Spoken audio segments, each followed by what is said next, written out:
Good evening, everyone. We really want to welcome you to our last webinar. I really enjoy all the webinars, and I think we have a very good final. So I'm looking forward this evening because I think this is a really important topic we will finish.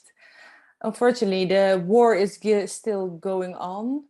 But we will continue with our work with World Psychologists and Psych-Global, and together with Friends of Puluki and Psyflix, we hope maybe in the late summer we have more things we will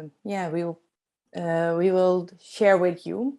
But for now, we want to say welcome to Paul Woolen and to Alashet. First, I want to say, Alashet, I want to give you some time to say something. You are a psychologist from Kiev, from Ukraine, and you're right now in Spain. And you also, because of the war, you are an expert, beside of psychologist, you are an expert for the Council of Europe. You're one of the helpers to set up this webinar series together with Friends of Puluki. So that was a really good start to move forward.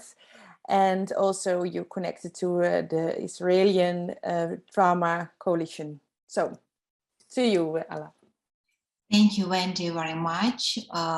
It's a great honor for me to take a floor on this webinar. But first of all, I'd like to express my gratitude to the Dutch Foundation Friends of Puluki, which is one of the organizers for these webinars and which I have known since 2011, and whose experts have been worked in Ukraine to provide psychosocial support for penitentiary staff in juvenile correctional institutions. They were worked like volunteers, and I'd like to say especially thanks to Gerda van Hof and Marijka van Genabik. I hope they are here, but I don't see you. And also I'd like to appreciate Foundation World Psychologists, Psycho-Global and Psyflix for organizing these webinars that provide professional support in this horrible for Ukraine time. It seems to me that we really don't realize the scale of the disaster. The impact of trauma that people incur is still beyond our understanding. This war destroyed whole cities, separated millions of families, killed a lot of civilians and Ukrainian militaries. This war stole childhood from all kids in Ukraine. And you know, now the questions for Ukrainians, how are you doing, becomes very difficult. I am a refugee and I escaped from Kiev in the beginning of March with my daughter and her infant. My husband stayed in Kiev and I don't know when I'll be able to see him. We had plans, we wished to celebrate our anniversary of wedding, but everything was destroyed.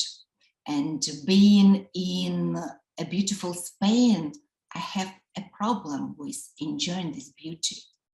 And if you ask me how I am doing, you know,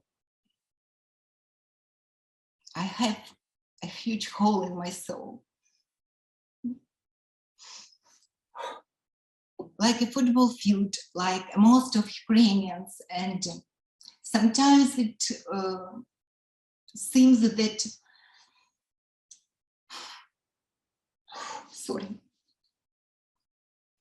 that this war stole our future. And this war... Take your time, Ella. Sorry. No worries. This war totally changed the life of all Ukrainians, and it seems to me that the traumas will continue for generations to come. And of course, no one who in the 21st century was not ready for such unhuman war against the Ukrainian population. And I'd like to say a couple of words about one important strategy. Within the Council of Europe project, after the first intervention of Russian Federation, I was with Israel Trauma Coalition in the eastern part of Ukraine, and we, being in one of the religious center where internally displaced persons were hidden, an Israeli expert asked, "What should you do if Russians start a new intervention?" People were shocked. What did he mean? Did he predict Russian intervention? Or why did he ask this question? He asked about our preparedness for any stressful situation. It doesn't matter what stress will knock to our door. It might be widespread violence, grief, natural disaster, industrial accident, or terrorist attack. Everything is shared community responsibility. Individuals, families, business, and institutions that prepare before an emergency are more likely to endure, to reduce the damage it causes, and to recover faster. And now we understand that resilience is the ability to cope and become strong, healthy, and successful again after crisis. And in our country, thanks to the First Lady, Olena Vladimirovna Zelenskaya, she started building and developing a resilient system on a state level. And we are optimistic. I like the phrase, everything will be okay in the end. If it is not okay, it is not the end. And during this war, we created a new slogan, everything will be Ukraine. And the topic that were raised today is very, very important for us. It means it helps us how to survive, how to find a sense of their life, and how to help others, how to help with this total grief that is surrounding us. Thank you, Mr. Yeah, thank you, Ala, for your important words and the courage of sharing your own experience as well with us and the emotions that are part of it, logically. Yeah. So, Ella, you will stay with us till the end. So if people have questions for you, they can ask them on the Q&A. Wendy and I will be the host today. Wendy is from World Psychologists and I'm from Psych Global, and we will try to take care of all the questions you might have. Our speaker of today is Paul Boulen. We're very happy that he is with us today. He's a professor at the Department of Clinical Psychology at Utrecht University. And he also works as a psychotherapist at ARC Centrum 45. And well, he does a lot of research on grief. And I think we can say he's the expert on traumatic grief in the Netherlands. So we're very proud that he is here with us on in this last webinar. Paul, can I give you the word? Yes, thank you very much. Thanks for inviting me, and thanks for your important words, Ala, to start this webinar with. Thanks again for inviting me to talk on grief today in the 6th webinar. It's a hot, sunny day, and I'm here in the attic of our house, and it's very warm, so I may be opening and closing doors if it's get noisy, but we'll see. There's a lot to talk about. So there's a lot to address if we talk about grief. Today, I made a selection to address the following issues in the upcoming hour or so, or a short hour. I'm going to talk about characteristics of grief, the nature and prevalence of emotional distress following loss, about the assessment of prolonged grief disorder, which is a novel disorder included in the DSM-5 text revision and the ICD-11 risk factors, a CBT approach. I will touch upon that, the theoretical underpinnings of understanding persistent bereavement-related distress from the CBT approach. I will zoom in on interventions and effects of CBT treatment, and also address some additional topics and some final remarks. Before I start, my background is in the area of research on complicated grief, prolonged grief, and psychotraumatology. Mostly focused on adults in our Western society. So most of my research and expertise is also based on that, and most of what I will talk is based on that work. And what I try to do, of course, is to make some translation to the situation of war and multiple loss and trauma. But of course, it's also up to you in the audience to make that translation, and it's also to say that not everything will be equally applicable to all your situations. But having said that, I do think that there are some general rules of thumb or some general tips and advices that or things we apply in CBT treatment that can also be applied in all sorts of bereavement care. So first, some misconceptions about grief. I will not go into detail. In fact, I will address many topics today quite rapidly, but I do find important to start with this. There are a lot of misconceptions about what is grief. There are a lot of misconceptions about a normal grieving. And for instance, there's still a popularity, or I have to remove my own image here. Okay, there's still the Kubler-Ross model of grief running through stages and phases is still very popular. So this stage model holds that there's first denial, then anger, bargaining, depression, and acceptance. So the basic notion of these stage models of grief is that grief runs in the same types of stages for all, if not everyone.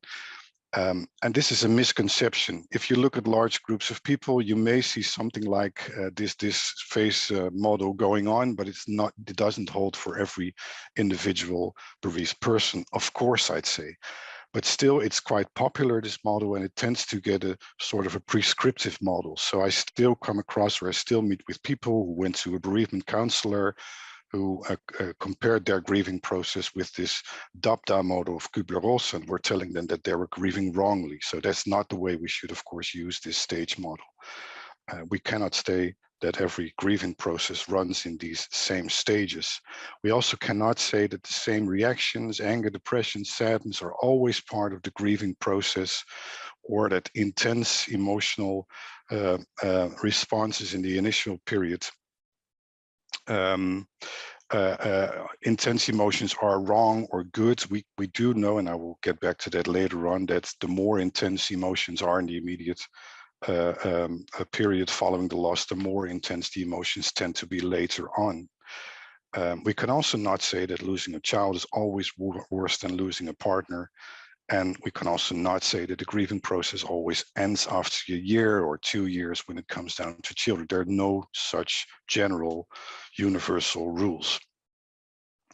And it's good to be aware of that, because a lot of what we do, I think, in bereavement care is also giving psychoeducation and also correcting all kinds of wrong ideas that people may have about their own bereavement and grieving process. So it's good to be aware that some of our grieving clients and patients may be suffering from these types of misconceptions. And there's a nice paper by Mickey Strebe and Henk Schut that addresses this in more detail if you want to read it.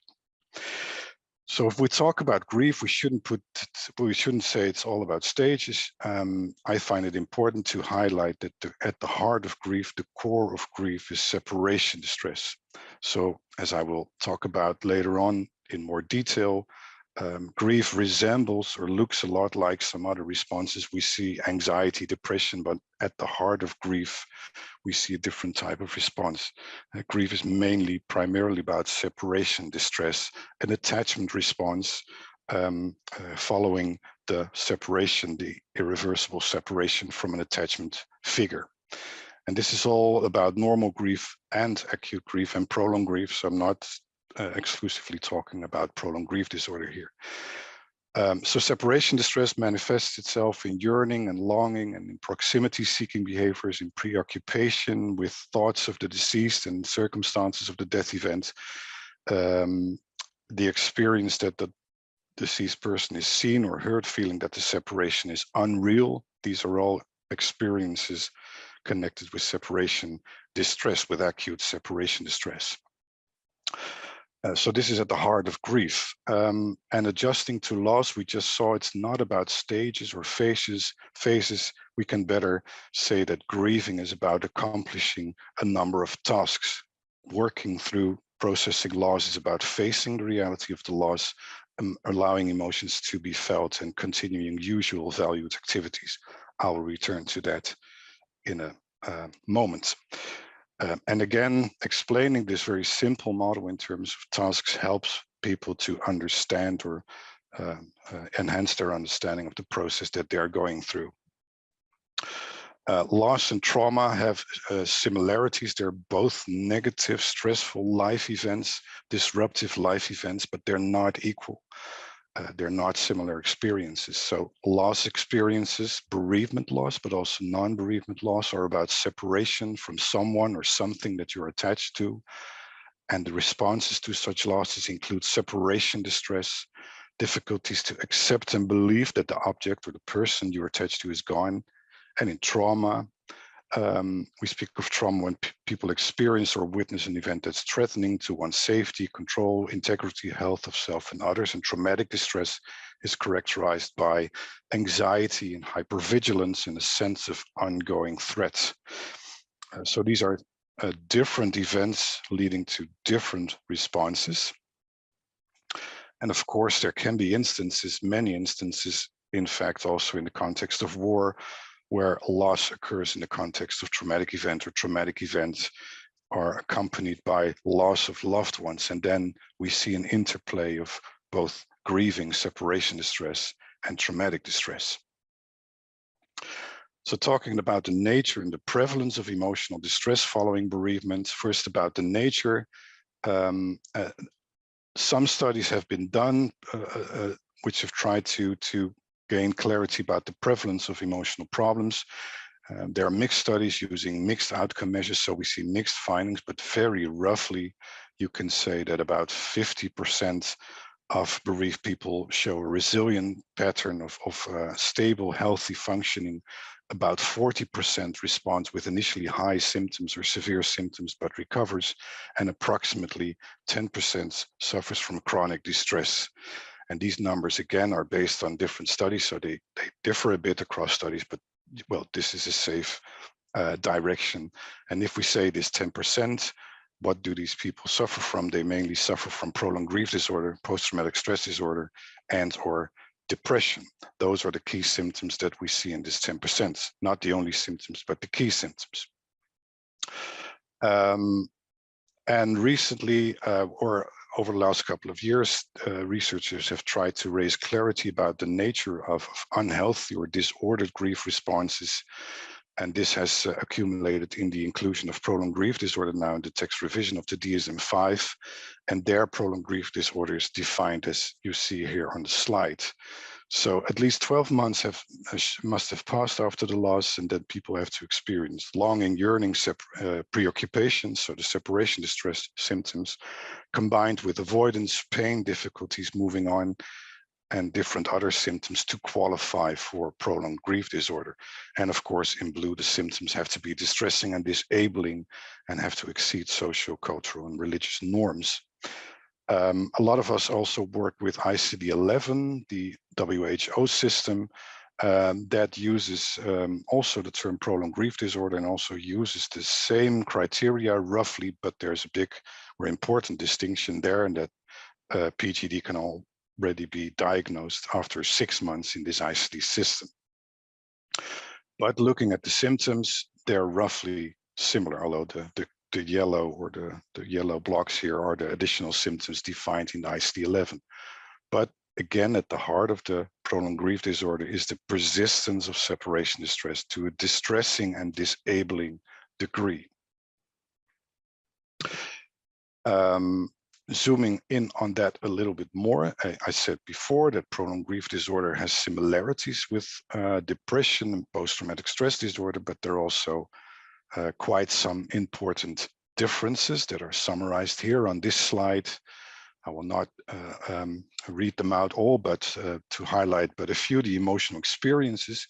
In PGD, it's really about separation distress. In PTSD, it's about anxiety. And I like that phrase from the Ehrlich and Clark model. It's really about a sense of ongoing current threat. That is what characterizes PTSD. And in major depression, we see this lack of positive affect, anhedonia, depressed mood, which is qualitatively different from what we see in PGD and PTSD. In terms of intrusive images in people with PGD, we see that they suffer from painful recollections of the lost person. These may be positive recollections, but immediately connected with an intense pain, with the realization that the other person is gone. In PTSD, we see this anxiety-driven and anxiety-laden reliving experiences, traumatic circumstances. So these are other differences. The timing is interesting. We're quite conservative when it comes down to PGD. You can only diagnose that after 6 months in ICD-11 and 12 in DSM, whereas we know that PTSD you can already diagnose a lot earlier. All right. Saying a little bit more about the distinction of PGD compared to normal grief, I like this dual process model, which is also a very illustrative, clear model that you can use to explain what grief constitutes when you want to explain that to clients and patients. So normal grief, this model says it's all about oscillating between focusing on the loss, processing the loss on the one hand, and also restoration, working towards the new future, adjusting your meanings and future perspectives, etc. So this oscillation is the normal way of grieving. And in PGD phenomenology, well, if you look at people with PGD, we see either a fixation on this loss orientation, and in a minority of people, we see this fixation on the restoration. They deny the loss and want nothing else but to move on. So this is a further illustration of the difference between PGD and normal grief. I said a little bit about that. So we have, there are many instances in which people are confronted with loss in the context of traumatic events, or traumatic events bringing loss, and there, in some of these people, we see this interplay, this combination of PTSD and PGD, or stated in other words, this interplay between separation distress and traumatic distress. So people are preoccupied with the lost person. Everything is a reminder of the lost person. And on the other hand, they're also reliving the traumatic circumstances. And they have difficulties to understand, I believe, that the danger is in the past. So some, if not many, of the clients who suffered loss, multiple loss in the context of war, have both these types of responses: separation distress and traumatic distress. So we can now formally diagnose or code. I forgot to put DSM-5-TR in the middle column, but we can now formally code prolonged grief disorder, which is an acknowledgement that some people continue to suffer from severe grief, and also helps for the reinsurance reimbursement in some of the countries we work in. Assessing PGD in clinical practice. Now, I'm well aware that we're not all working in mental health care. We're working, you in the audience, in different areas, in different branches, but I still say, if you want to know about the intensity of the grief, I'd say don't hesitate to try to diagnose it, or don't hesitate using self-report instruments to assess the grief. Grieving is in its core a normal response, but still some people get stagnated, suffer intensely. And if you want to know more about the nature of their symptoms and the intensity, I'd say don't hesitate to use questionnaires to diagnose that. Paul, can I ask you something? Yeah. It's quite a difference, the 6 months or the 12 months. Yes. What do you think is best to use, or what's your opinion on that? Good question. I'd say it's better to, well, if people seek help in the first half year or even before that, I wouldn't send them home and say, come back when the 12 months have passed. So I'm more in favor of the 6 months threshold, because we know also from research, I referred to that earlier, if people have this intense grieving response in these first couple of months, they tend to, well, continue to have that intense grieving response over the upcoming few years. So you can, I think, start intervening quite early in this process. Yeah. Thanks. So if you want to know more about the distinction, what we tend to focus on in our clients is the degree of progress in the grieving process. The difference between healthy grief and PGD is that in PGD people really show no progress. The duration of the grieving process, well, formally it's 1 year. We use DSM, but as we said just a couple of seconds earlier, I would not, well, again, if people in the first half year or around the period of 6 months already maintain this unchanged intense response, then I would also start giving care, or already start giving care. And of course, the degree of suffering, which is a distinction or an important criterion in many disorders. So in PGD or subclinical PGD, people really suffer from this intense grief distress that impairs functioning, and loss usually impairs functioning, but in people with severe PGD, you really see that they can think of nothing else but the deceased person, or are only preoccupied with the loss and the circumstances. Well, if you want to assess this more formally, you can use a self-report questionnaire and use a clinical interview. I will not address that, not the clinical interview, which is beyond the scope, but I want to refer to this instrument we've been developing, which is called the Traumatic Grief Inventory Self-Report plus the TGI SR plus. So over the years, there have been different sets of criteria proposed for DSM-5 and for DSM-5-TR and for ICD-11. So in clinical practice in different countries, different sets of criteria are still actually being used, and this questionnaire allows for the assessment of all these different criteria sets, including ICD-11 and DSM-5-TR. It's a self-report questionnaire, and a score of 71 or higher is indicative of clinically relevant PGD. On the Open Science Framework, type in TGI SR plus Open Science Framework, you find different translations. And in the next couple of days, we will also upload the Ukrainian and the Russian version on the OSF and on traumameasuresglobal.com. Together with some wonderful colleagues, we've been able to translate the questionnaire in Russian and Ukrainian. So it's ready for use. The nature and the prevalence, I said something about that before. With the stopping lights, there are different numbers going around in the literature. There are two prevalence studies or reviews of prevalence studies have been conducted. One indicated that 9.8% of people following a natural loss suffer from probable PGD. And in a review we did ourselves, among people who suffered unnatural losses due to homicide, suicide, accident, war-related violence, almost 1 in 2, 49.5% suffered from intense PGD. Not the full-blown disorder, but rates were considerably higher among those who had suffered unnatural loss. And why am I showing this? Because I want to apply caution in this. I'm not saying that 1 in 2 people suffer from PGD. The point here is that this unnatural loss events, traumatic loss events in the context of war, for instance, render a person more prone to PGD.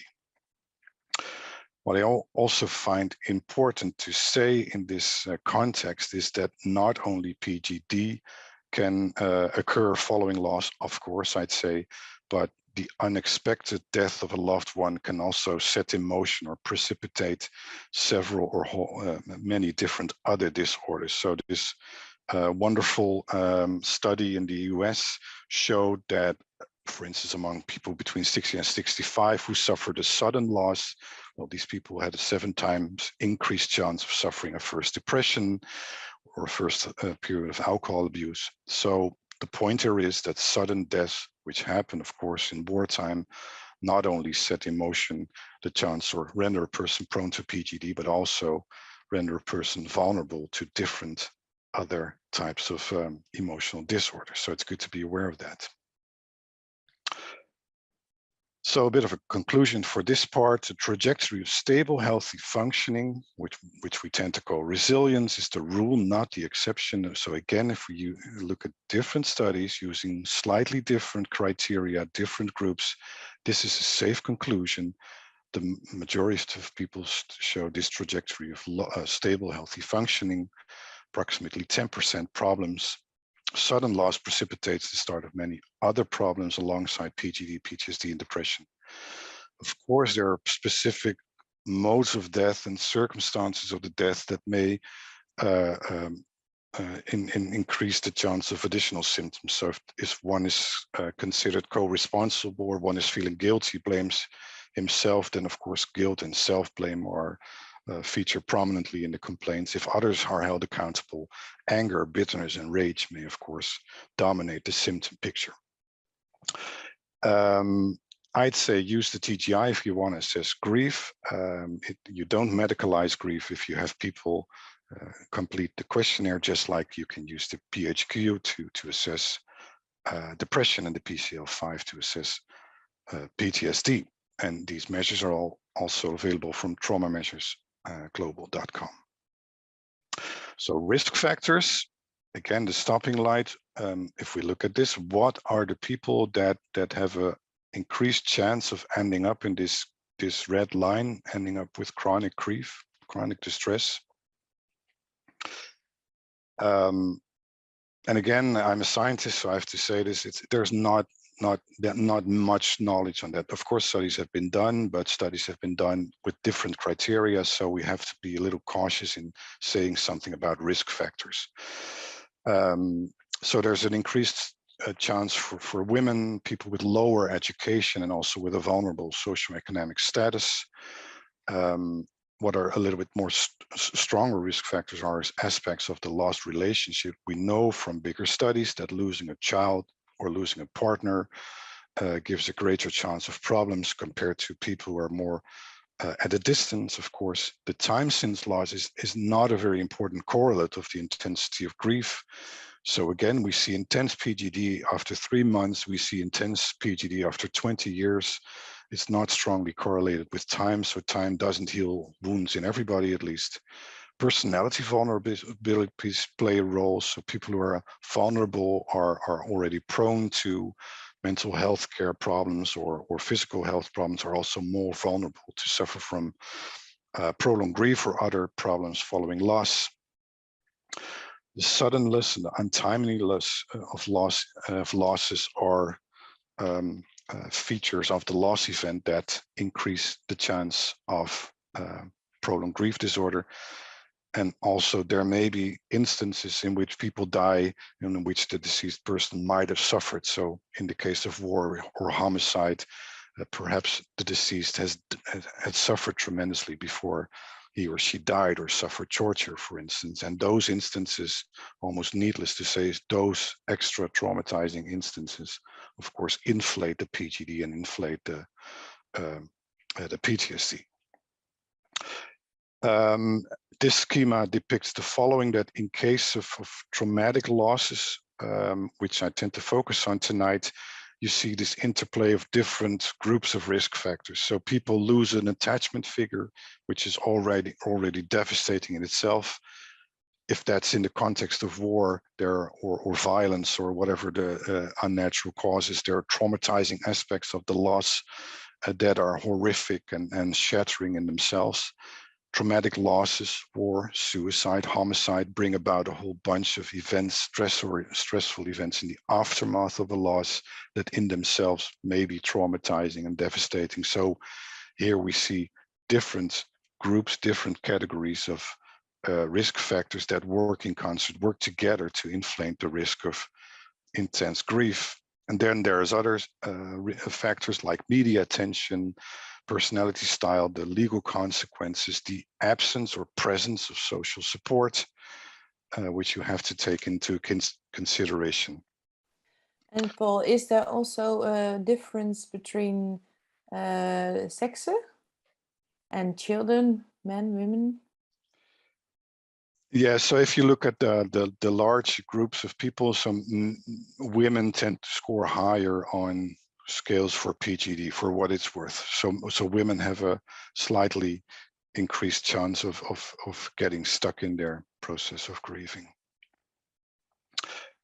And talking about risk factors in the context of war, on top of what I touched upon, there are many other contextual factors that, of course, inflate the current stress and well, stagnate the grieving process. So there's the ongoing stresses of war. There are damaged communities which obviously interfere with social support. There's loss of material human capital. There's a lot of uncertainty about the future in war times.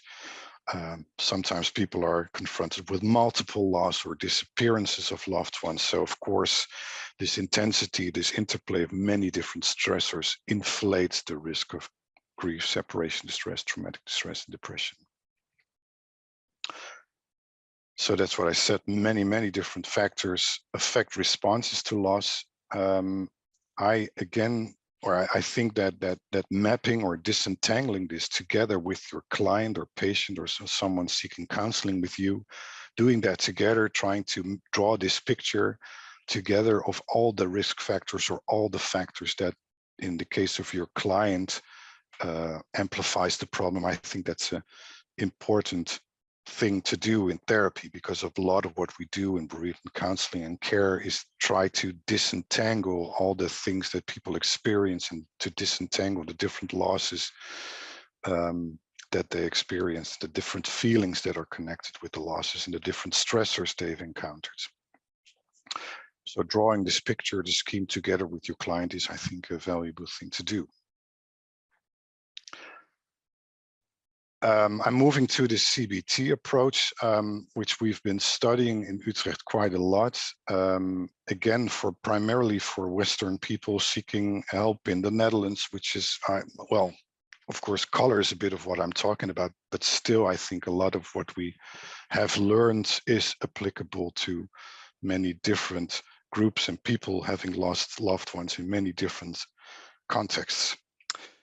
So starting here, you can say that PGD, prolonged grief, persistent acute grief, is almost a bit like a puzzle. On the one hand, people are preoccupied with the loss and the circumstances of the loss. They're obsessed by it almost, but on the other end, they also experience this persistent disbelief. They cannot believe or accept or really grasp that the loss is final, that the loss and the separation is irreversible, and that manifests itself in separation distress and yearning, and also this fixation on the past and the inability to focus on the future.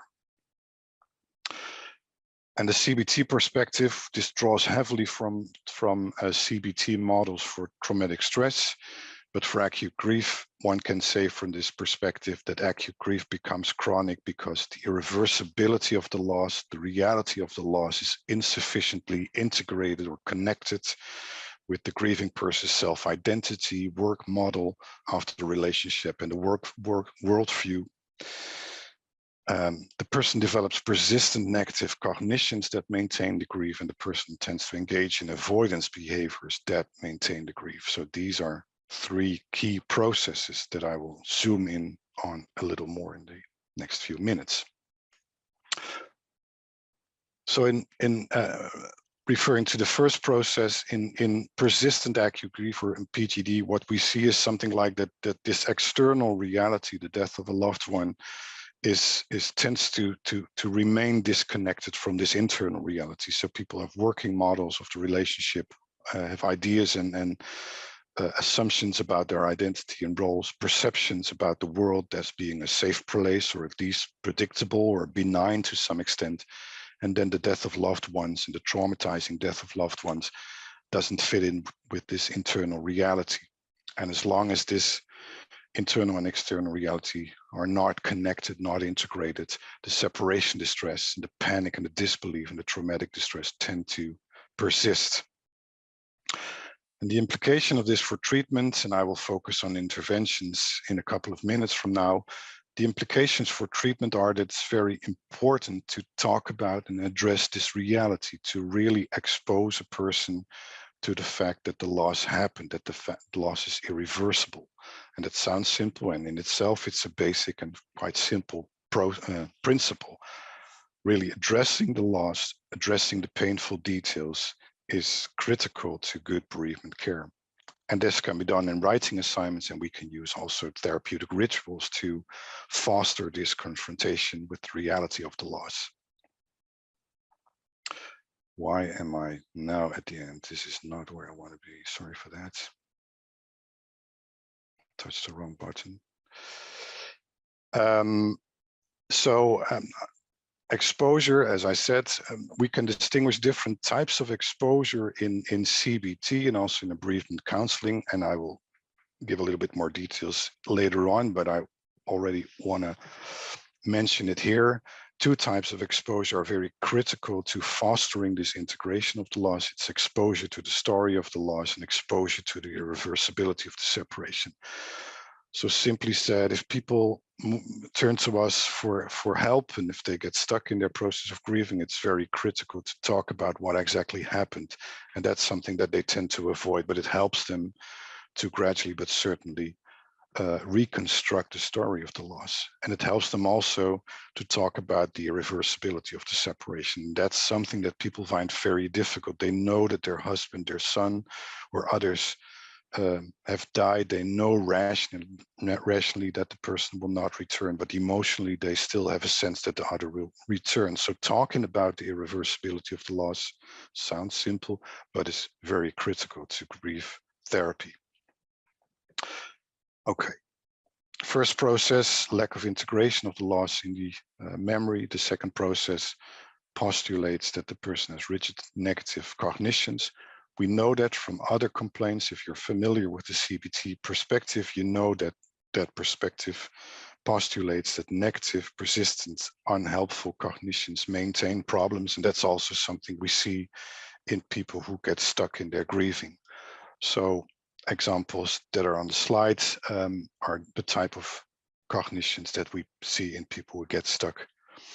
And this is something, again, this is about therapy. So we use cognitive restructuring with severe cases of PGD, but I would also say don't hesitate using principles of cognitive restructuring in early grief counseling, or well, in care for the acutely bereaved who who might be engaging in these negative thinking styles. The third process, so apart from this memory integration, the cognitions, or this module postulates that avoidance behavior maintains problems. So people with PGD or people who are en route to get stuck in their grieving tend to engage in anxious avoidance behavior. They avoid thoughts about the loss, they avoid memories of the circumstances, they avoid stimuli associated with the loss, the scene of the death, photos talking about the deceased, or talking about the fact that he or she will not return. Or as a little bit of an atypical form of avoidance, people may continue to engage in doing things to keep the lost person alive, visit the graveyard 2 times a day or 3 times a day, and pretend, or for themselves, as if the other will return. And from the CBT perspective, one can say, well, these type of cognitions underlie this avoidance behavior. So it's mostly the case that people tend to avoid this stimuli because they fear that they will not be able to bear the pain of the loss. They fear that they will go mad if they confront the reality. And that's what I often see also in working with clients and patients, that they really find it very difficult to really realize what it means to them that their child will not return, or their husband is gone forever. And that drives the avoidance behavior. And Paul, can I ask something about that? Yes. Because you mentioned with the exposure of the reversibility that you should, well, try to show the people that it's over. And I thought going to a graveyard might be a good way of this exposure, but you're also saying that it's a way of avoidance?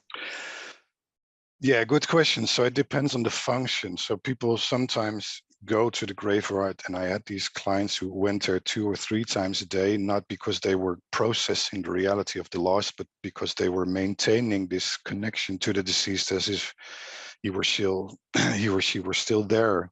So they were avoiding the confrontation with the fact that the person would never return by going to this graveyard.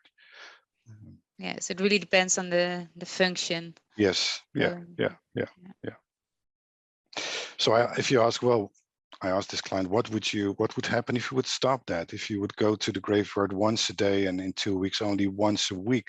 And this client said, well, I would be able to bear that, or I would be confronted with the fact that she's really gone, that my daughter is really gone, and that would be absolutely unbearable. Going to the graveyard for me is the only way that I feel close to her. So that's then really something that maintains the grief.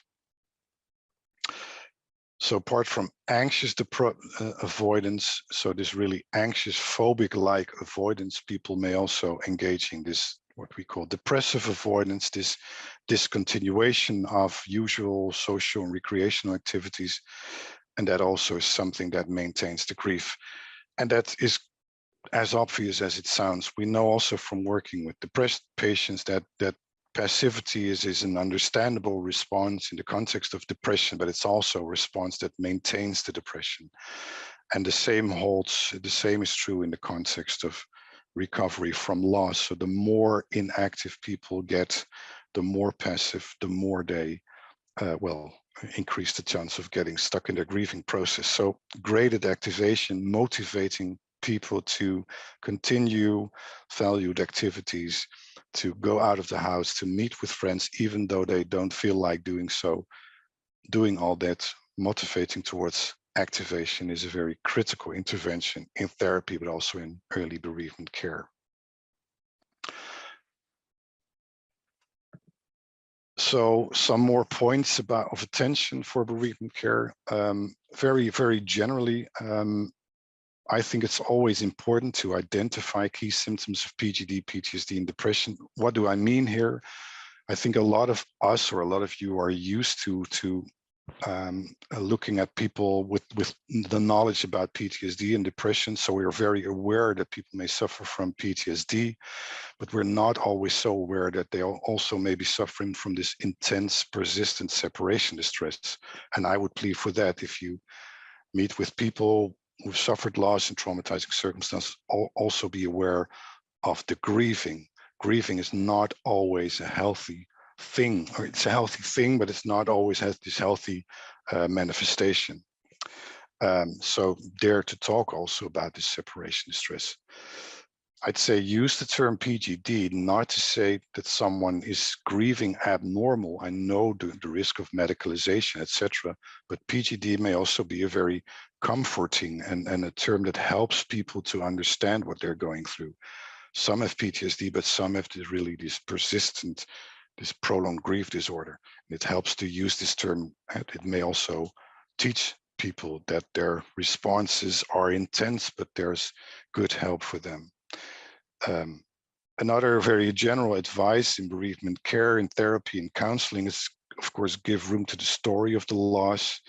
It's always good to have people tell about what happened, but it's also good to set boundaries. Some people tend to tell a lot, or to dwell on how wonderful the lost person was. And that's of course fine, but it also may be a form to avoid really talking about the reality of the loss. And in grief therapy, that is something we want to focus on. We really want to talk about the pain of the loss. Be aware of current stressors, of course, is an important point. Involve a supportive person, a friend, a family member, is I think something important to keep in mind. Set clear goals and clarify preconditions. I can imagine that some of you, or in the audience, work in not so common situations, doing online therapy with not so clear rules or boundaries. But I think with grief therapy, it's important to set those clear preconditions. When are you going to do the sessions? How long will they last? What about confidentiality? What will be addressed? What are the goals? What are we going to work on? I think very general things, but good to keep in mind. Talking about goals for therapy, I like to formulate that in a almost like a positive or constructive way. A grief therapy, a CBT grief therapy, is not about reducing negative thinking or confronting the pain. I tend to say that the key goals of CBT therapy is to change the unhealthy grieving process into a healing process by working on these 3 tasks: facing and not resisting against the reality of the loss and the implications and the pain, keeping confidence in yourself, other people, life, the future. That's a core task in the grieving process, and trying to re-engage in helpful activities to promote adjustment. So these, I think, are important tasks or goals for grief therapy.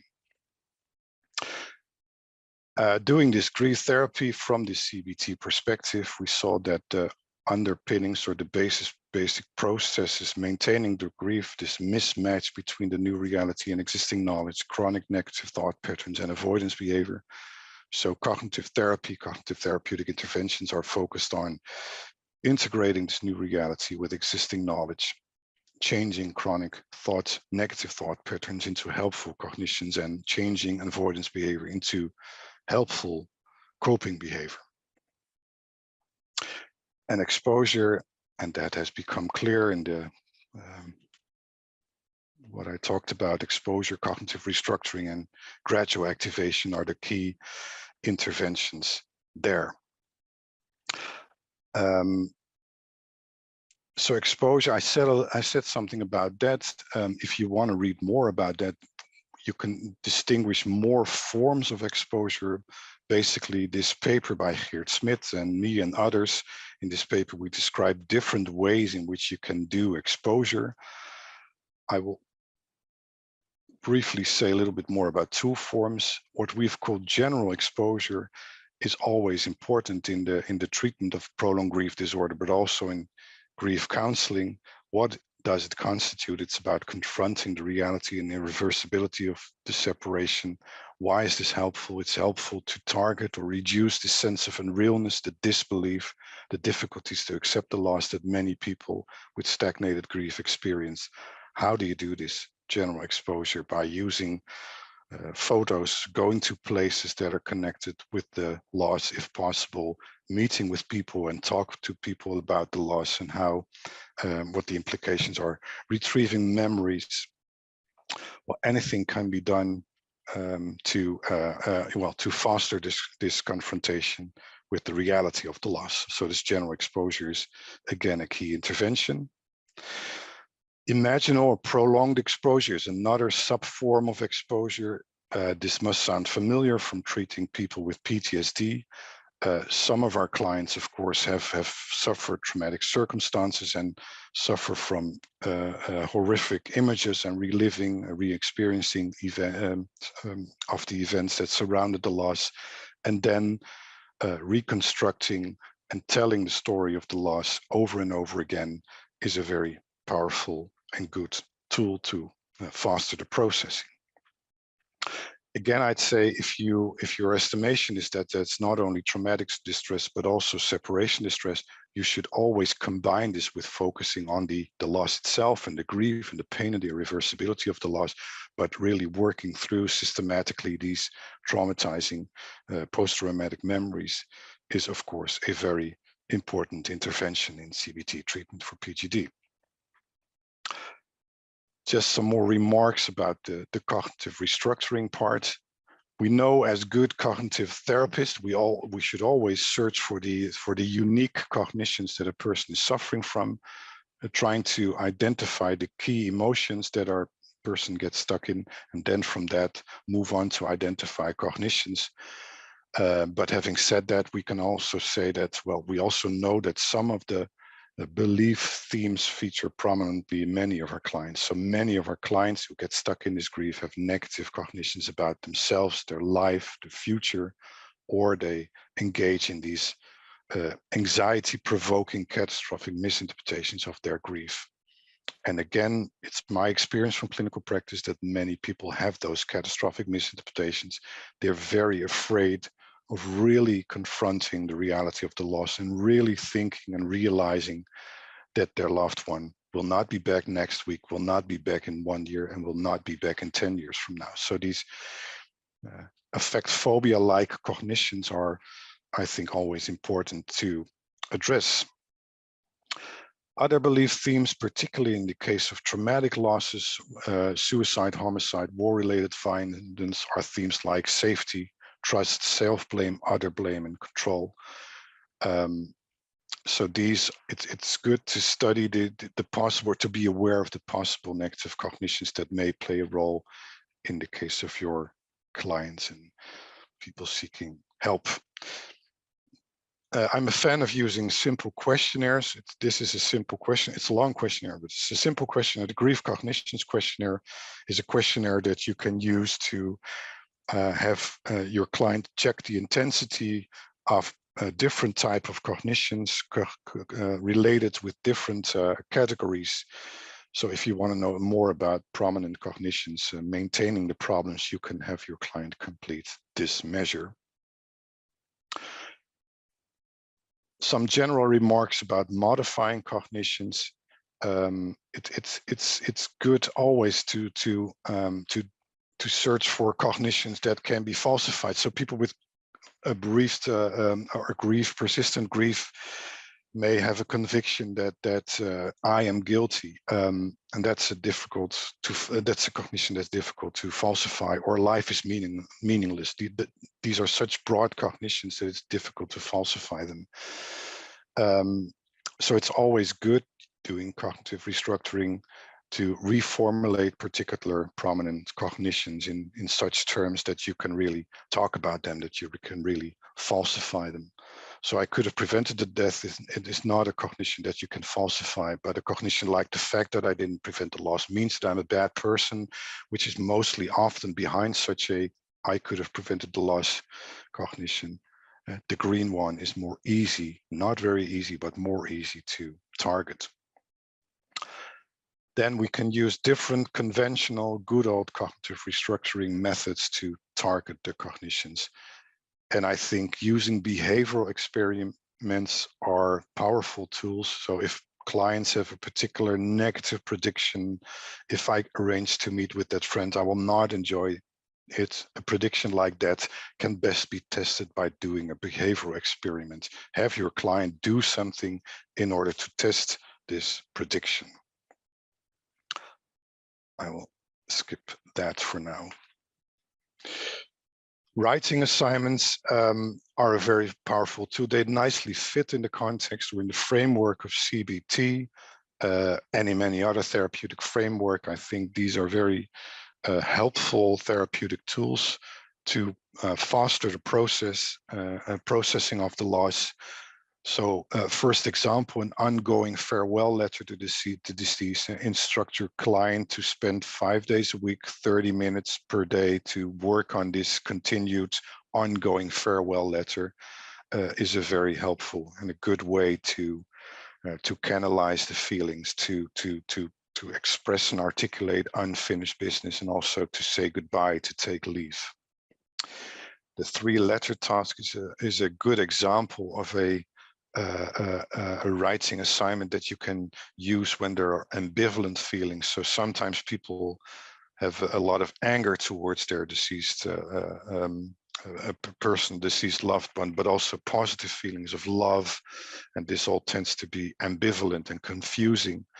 And then you can ask your client to write first 2 letters, a positive letter articulating the love, a negative letter articulating the pain and the anger, and finally a 3rd letter in which the different feelings are integrated. So 2 examples of writing assignments that you can easily use in your therapy to foster the processing of the loss at the client's own pace. And what can you do with the letters? You can just burn it, or you can also do like a ritual with them, or? Good question. Yeah, again, so rituals, it is on the next slide. These are another group of interventions that you may use, and indeed doing something with the letter may be a fine ritual. I wouldn't say that it's always you should always have burn the letter, for instance, because a letter can be a wonderful way to cherish the connection with the deceased, for instance. But more broadly, particularly in cases where people have been unable to do rituals that they wanted to do, in cases where people have been unable due to the circumstances to take leave, to do leave-taking rituals, it's very important to talk about the rituals that they still want to do, to say goodbye, to take leave, or to mark transition to a new phase. Very generally, we don't just do rituals because it's so nice. We do rituals for a reason. So it's good to talk with your client.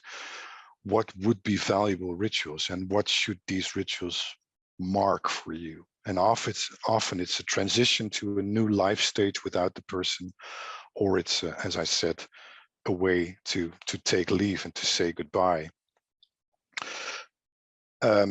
On the slide, you see a reference to this cultural formulation interview, or the part that Geert Smits, together with others and myself, have developed as an extension add-on to the cultural formulation interview.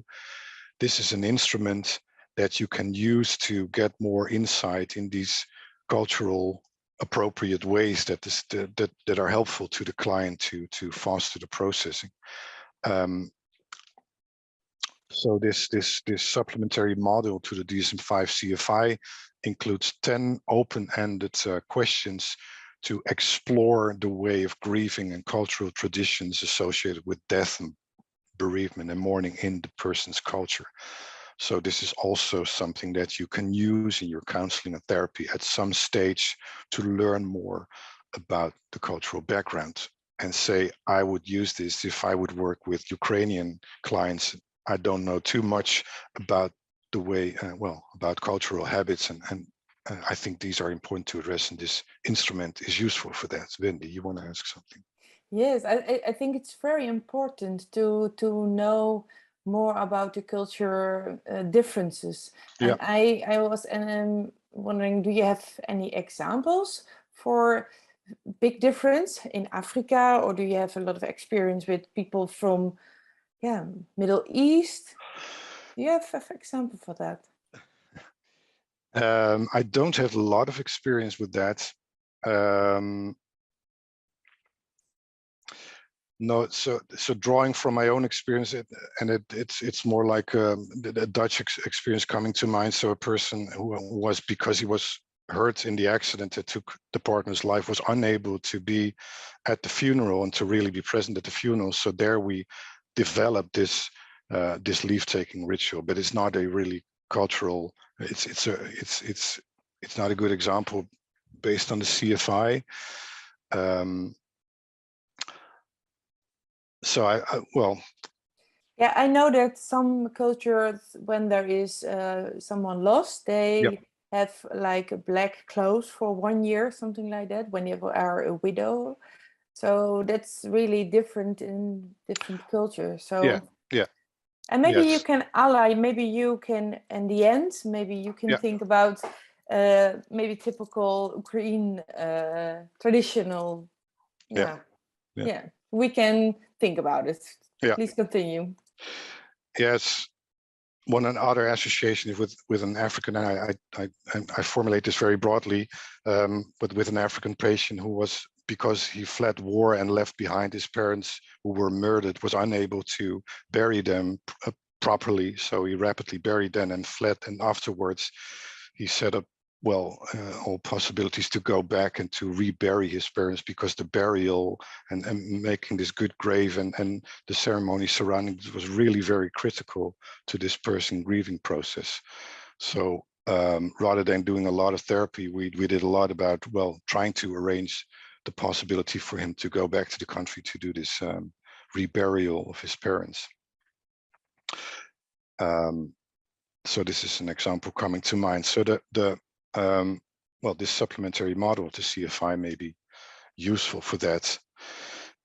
I would scroll through it if I were you, and if you were interested. You don't have to use all questions in a very structured way, but you can use some of the 10 questions to also, well, to get more of an impression of the way your client is grieving. So EMDR, it's just two very general remarks as I move towards the end of my talk.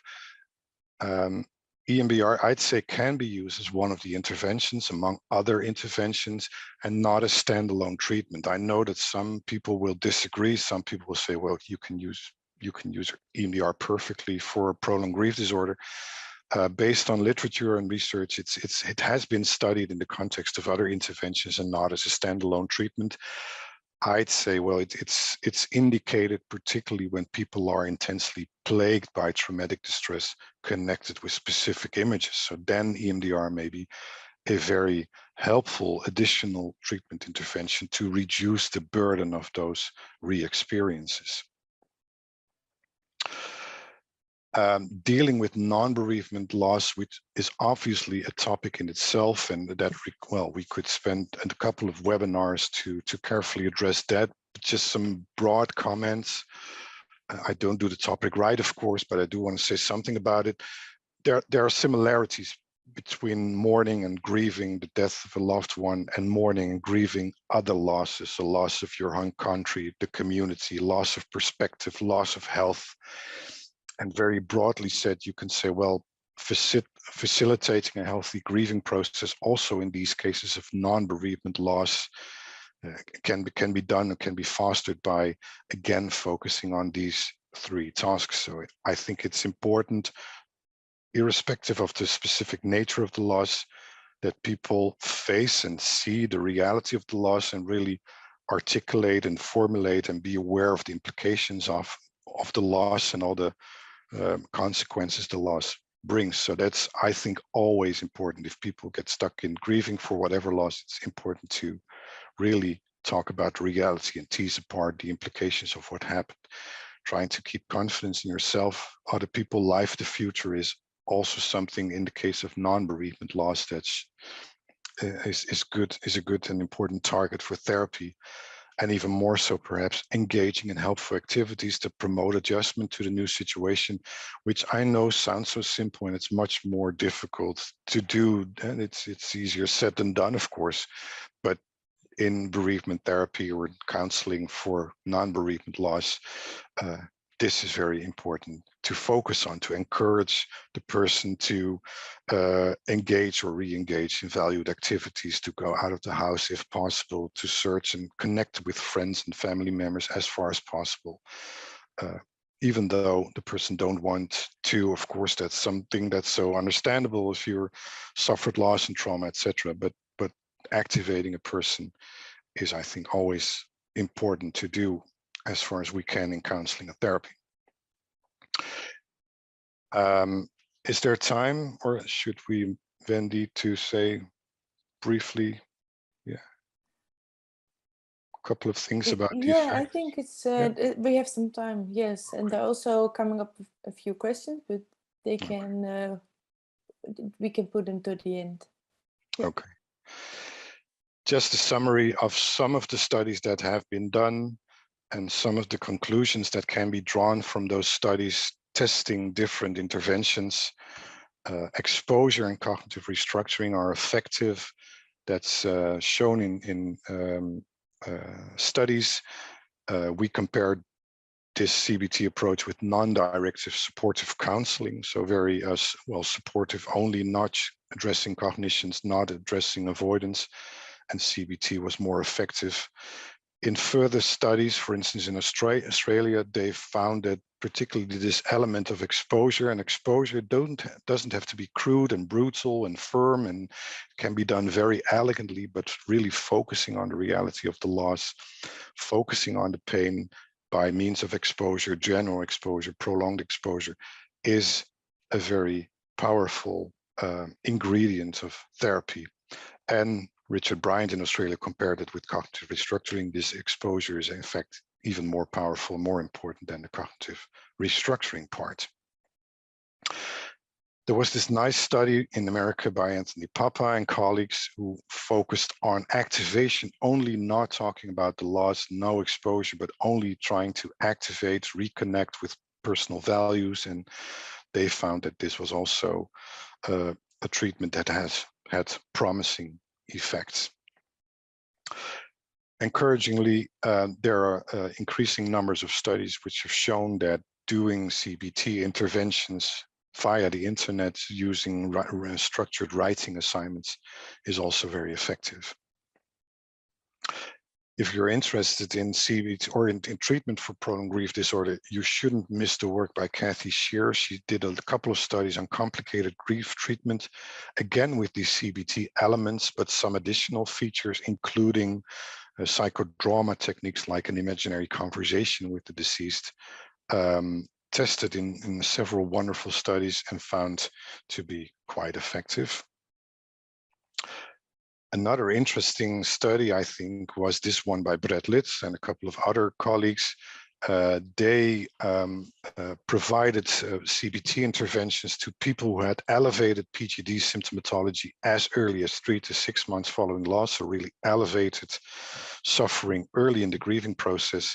And they found that administering CBT interventions had a significant and considerable preventative impact on later complaints. Among the many things that we're doing, work is underway supporting the positive impact of early CBT interventions online without therapist guidance. So if you're interested, you may consult or look at this a preprint on Psych Archive, how do you pronounce that, in which we did this RCT on unguided online treatment. And one of the projects we've been trying to set up is also to translate this into Ukrainian and Russian together with some colleagues from Ukrainian background. So to see if this can be helpful to some other people who suffered loss. Here there are 2 studies we did in which we combined cognitive therapy with EMDR. In one study we did on people victims of the MH17 plane crash. We had a puzzling finding that cognitive therapy and EMDR had limited effects. We don't know exactly why. In another study we did on homicidally bereaved patients, we also looked at cognitive therapy and EMDR. This combination was effective.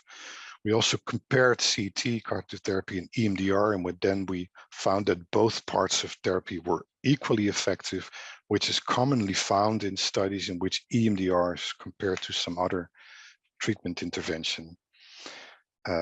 But still, it's at the very least, it shows that it's encouraging outcomes of this study to apply EMDR combined with other interventions.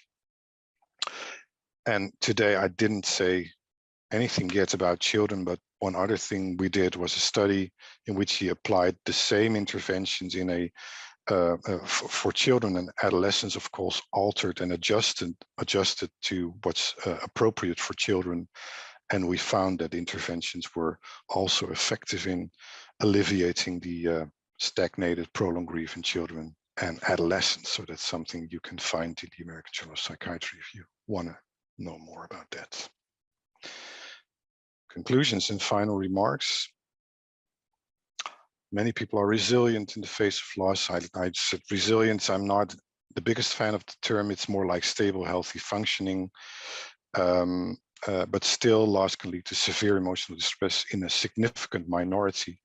Be aware of PGD. So not all grief is healthy and normal. So don't be hesitant also to address the intensity of grief and to rule out that people are suffering from PGD. Many interacting variables inflate the risk of emotional distress. It's important and helpful to map them out with your clients, what's going on, what happened, what are risk factors in this individual case that inflate the grief. I hope to have illustrated that CBT you can easily use that in different contexts for different types of clients with different types of problems and different severities. I wouldn't be too hesitant to use exposure and principles of cognitive restructuring and also activation.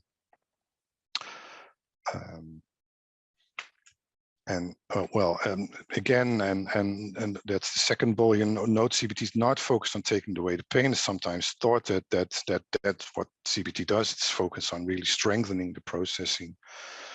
Of course, you can use video conferencing, and some of us have been doing that since Corona, and some of you have been continue doing that because you're not in your home country. And this can be, this also brings extra options and opportunities to do creative forms of exposure. We wrote a paper in Journal of Loss and Trauma with some tips and advices about how you can use the techniques and possibilities of video conferencing in your CB3. More information via rouw.arc.org, and it's all Dutch, rouwbehandeling.nl. We are at the start of starting this process, this small project in which we are at the very least want to translate the material we've been developing in Ukrainian and Russian, and to make the material available to people who are interested in it and want to work with that. So keep an eye on those websites, or email me whenever you want to hear about the progress of these projects. That's it.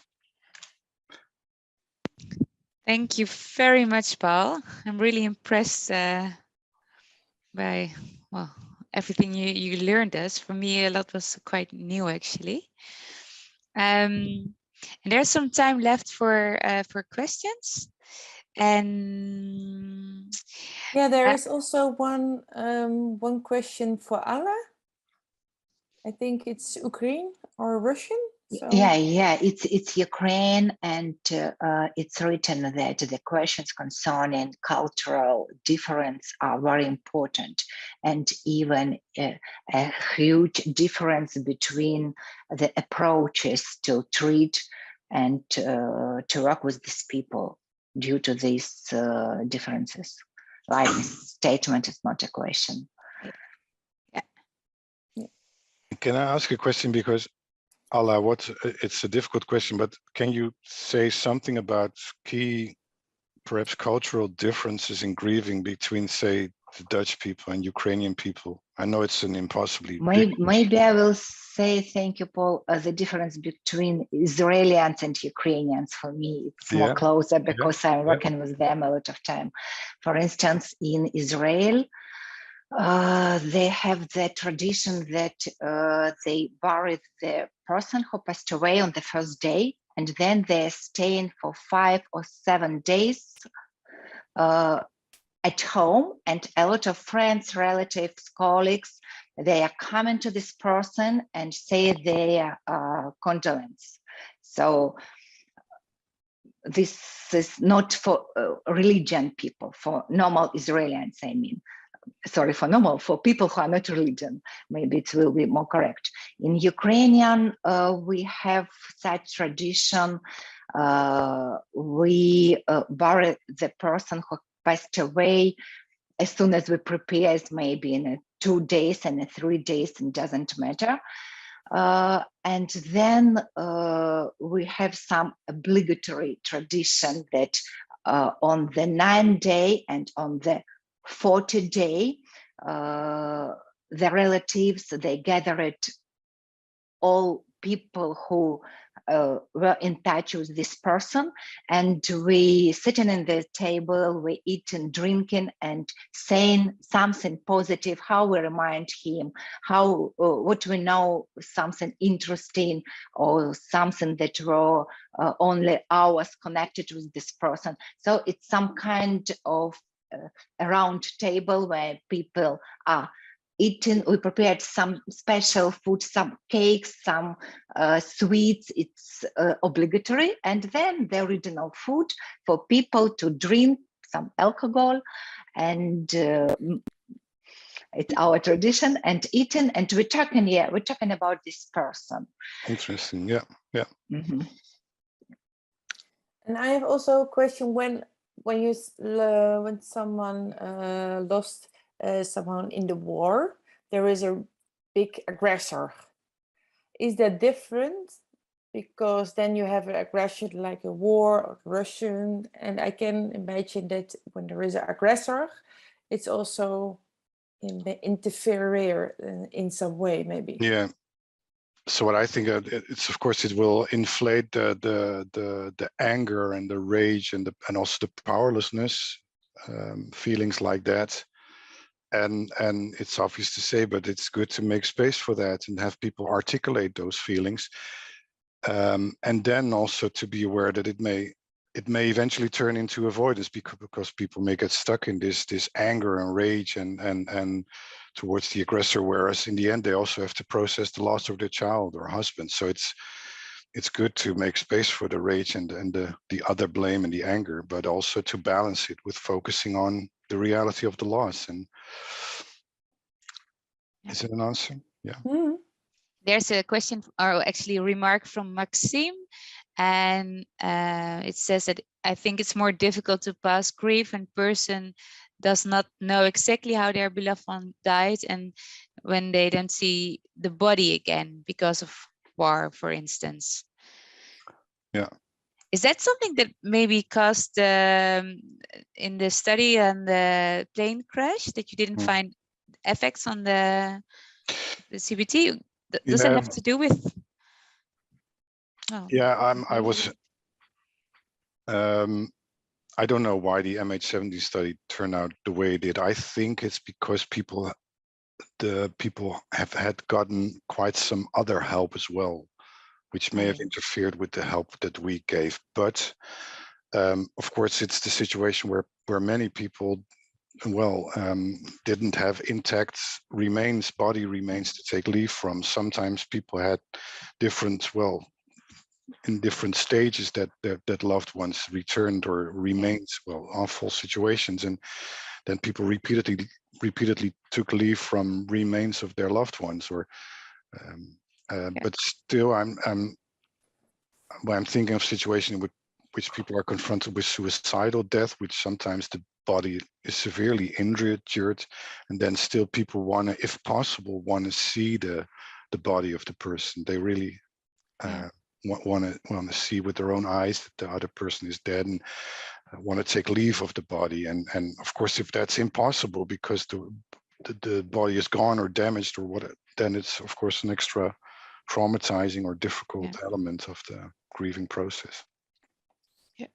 Yeah, it's also a question from Maxime, because when it is wartime, it's very difficult to do the cultural traditions.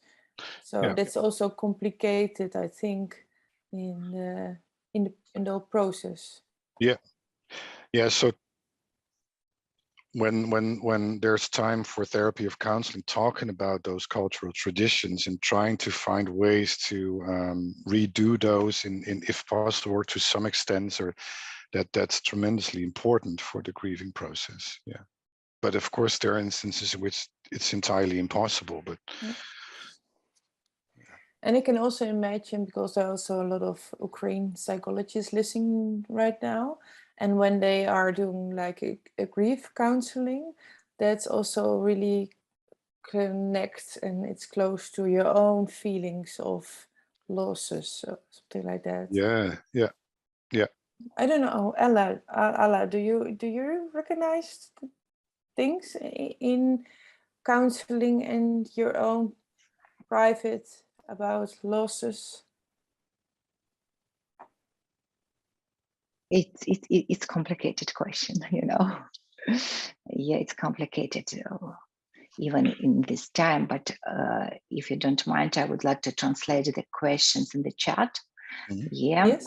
Or one person write that it's really truth that every region of Ukraine, even in the eastern part of Ukraine, they have the different traditions concerning the bereavement, and it's very important to keep these traditions. And the next, what I would like to say, and then it is written in the chat, that now in Ukraine we have a new tradition when the person in this, the hero, the soldiers that were killed in this war, his coffin, yeah, it comes to his place, the people are staying on their knees. It's some, the street of people from the both sides, they are staying on the knees and on their knees, yeah, and it's some, and even they have even there are some people who are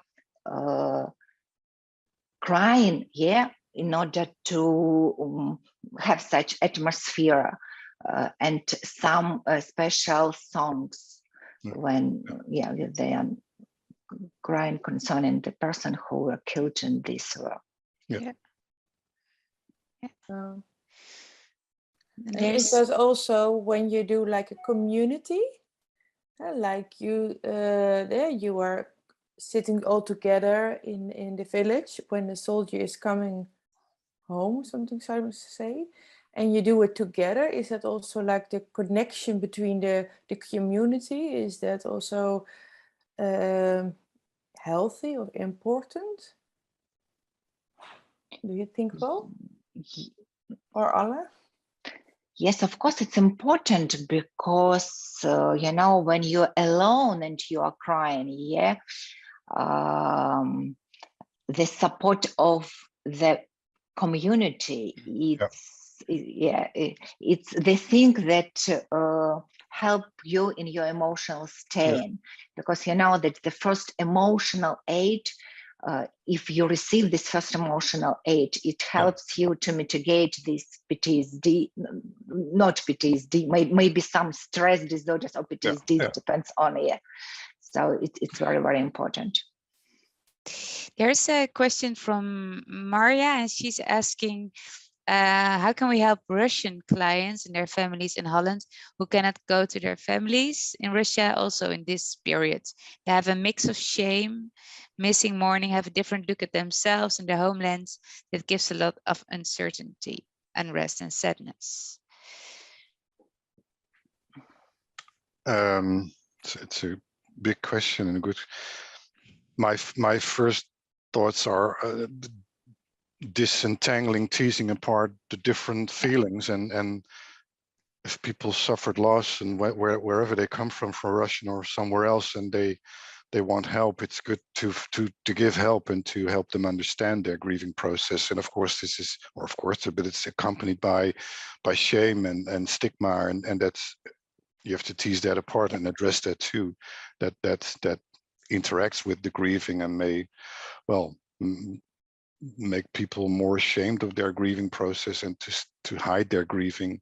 So there are different topics to address there, but still also, well, also address the pain of those people, the separation, the stress that those people suffer. Yeah, maybe this question is connected. There are a lot of people missing how to cope with this loss. Yeah, when do you, because you mentioned that exposure is important, that then people should really face the loss, but how about those missing people?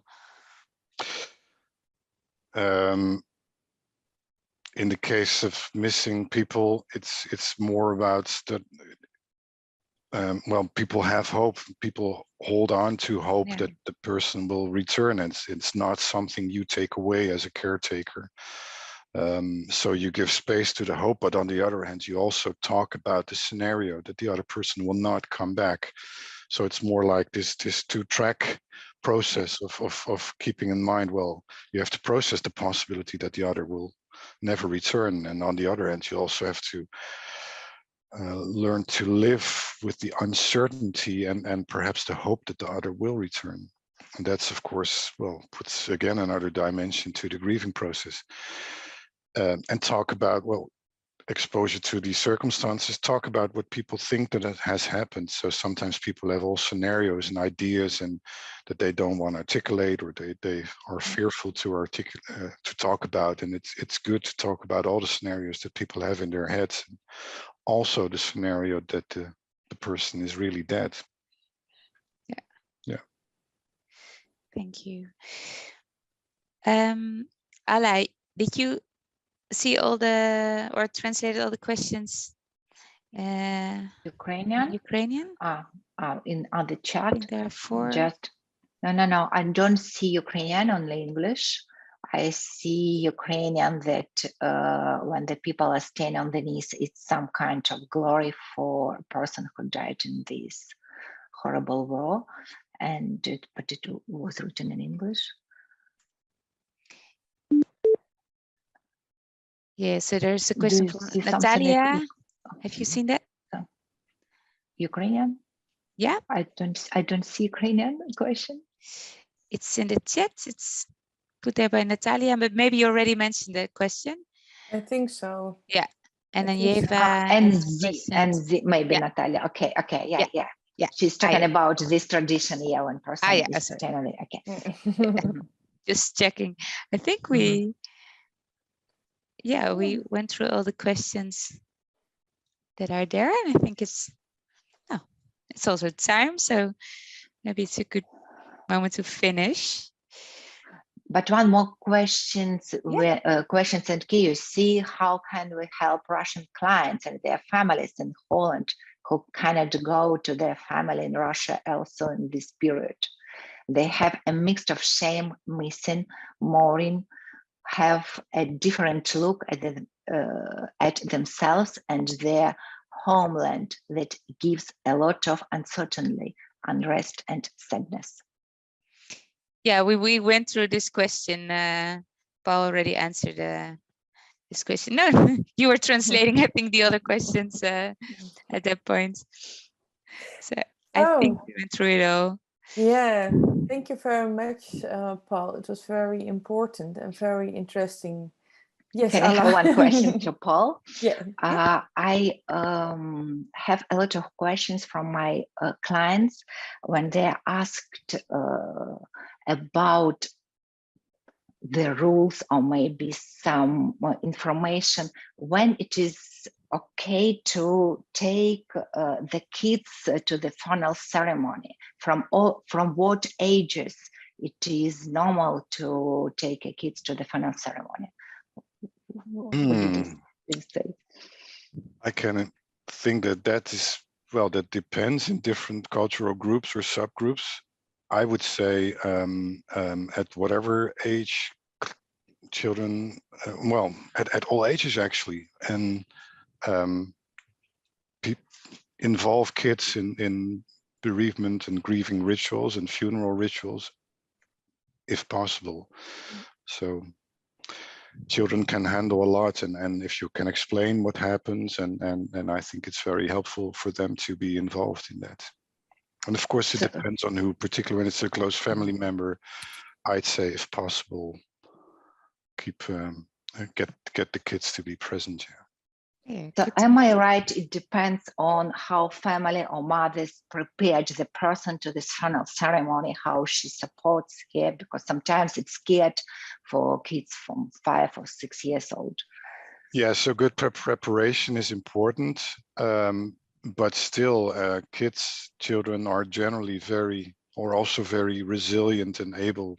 Now I use the term, but able to engage in such ceremonies. It's not easy, but they're generally very curious also to see and to hear what happens. And if you explain and if you give room to their questions before and afterwards and monitor their feelings also a month later and time later, then I think it's very fine to involve them in the bereavement and grieving rituals, particularly when it's the mother or father or a very close person who died. Yes. Thank you. Thank you. Goodbye. Goodbye. Thank you very much. Yeah.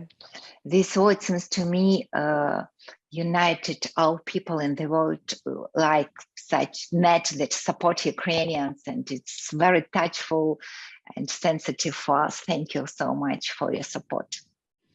Well, it's a pleasure.